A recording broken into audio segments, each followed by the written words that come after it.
My people, have you ever opened Instagram, TikTok, Facebook, or YouTube and suddenly found yourself watching someone living what looks like a perfect life? A brand new car, an expensive watch, a beautiful apartment, traveling to different countries. And then, somewhere in the middle of all that luxury, Forex changed my life. You can do it too. All you need is strategy. But there is one question we rarely ask. What happens to people who try and lose? Because for every impressive winning screenshot you see online, there could be hundreds of beginners experiencing something completely different. Today, we are going to look at the Forex lifestyle, the influencers behind it, the claims being made online, and most importantly, why so many beginners lose money. And before we continue, let's make something very clear. Forex trading is a real financial market.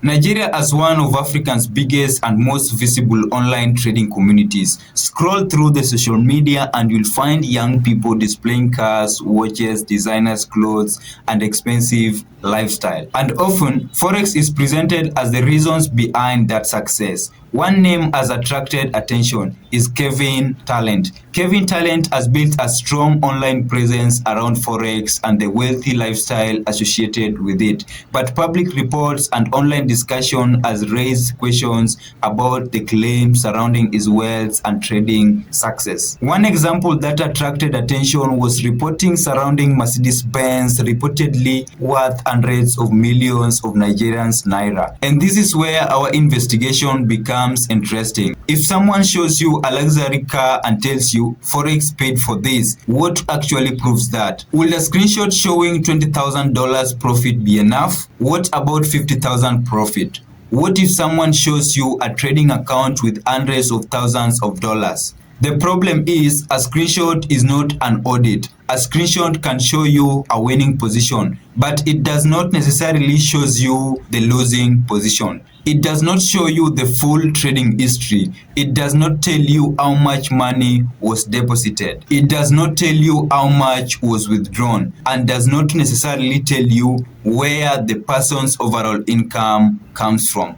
That does not mean the person is lying. It simply means we need more evidences before turning an online lifestyle into financial advice. When we come to Kenya, Kenya has developed a huge interest in Forex trading, especially among young people looking for alternative ways to make money online. And one of the most recognizable names in this space is Raymond Omosa, popularly known online as Kenyan Prince. His social media presence is strongly associated with Forex trading, wealth, and expensive lifestyle. But Kenyan Prince has also attracted controversy. In 2026, South African trader Jay publicly questioned some of the trading footages associated with Kenyan Prince. The discussion focused on trading results shown in videos and whether viewers could independently verify what they are seeing. Now, this is where we have to be careful.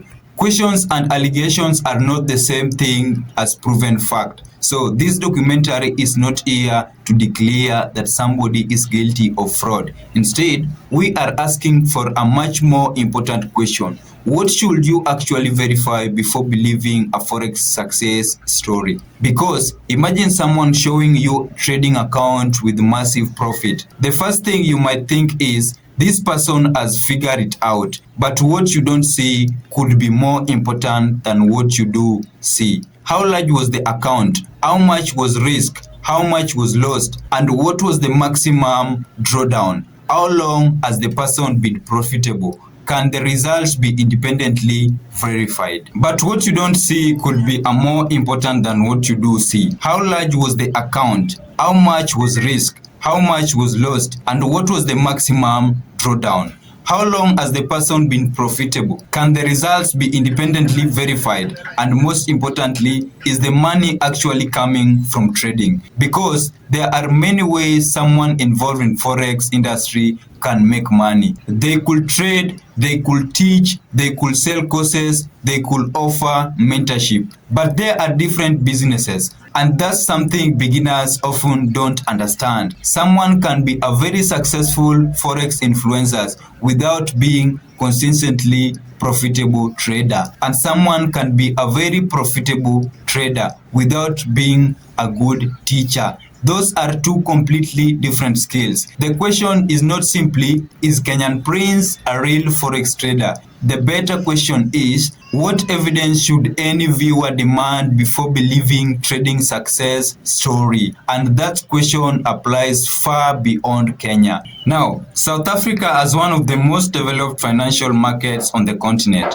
But here, regulators have had to warn the public about offering financial services without proper authorization. One case involves Pillay, also known as TAS, and the Forex Ghost Trader. In November 2025, South Africa's Financial Status Conduct Authority issued public warning concerning them. The regulator stated that they were not authorized to provide financial services to the public. The regulator also raised concerns around investment and claimed return ranging between 10 to 15% per month. Now, think about that for a moment. When someone tells you that you can make extremely high return consistently, the correct reaction should not be excitement. It should be questions. Who regulates this person? Are they authorized? Where is the evidence? What are the risks? What happens if the investment loses money? And what protection does the customer have? This is why regulation matters,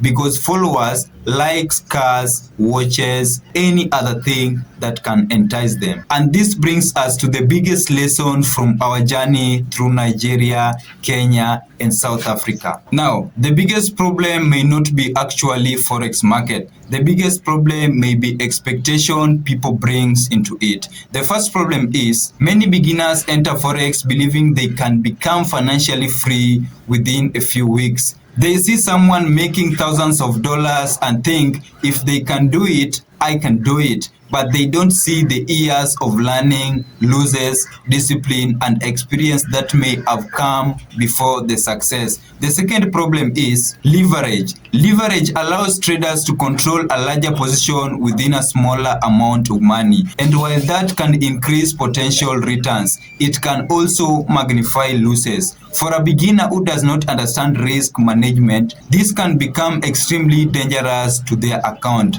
The third problem is copying other people. You see someone entering a Forex trade, they make money, you enter the same trade, but suddenly your result is completely different. Because your account size is different, your risk is different. Your entry may also be different, and market can move against you. The fourth problem is emotions. Fear, greed, revenge, overconfidence. A beginner may lose money. And instead of stopping to understand why, they increase the amount they are trading because they want to win the money back, and that can create dangerous cycle. So, after traveling from Nigeria to Kenya to South Africa, what have we discovered? Is Forex a scam? No. Is every Forex influencer fake?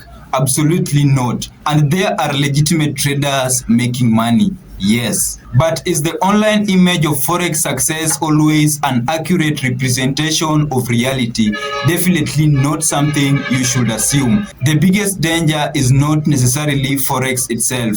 The biggest danger is misbelieving that making money from Forex is easy, because the internet shows you the destination but rarely shows you the journey. It shows a Lamborghini but not the losing trades. It shows you the winning screenshots but not the losing months. So, if you're thinking about entering Forex, don't ask only how much I can make.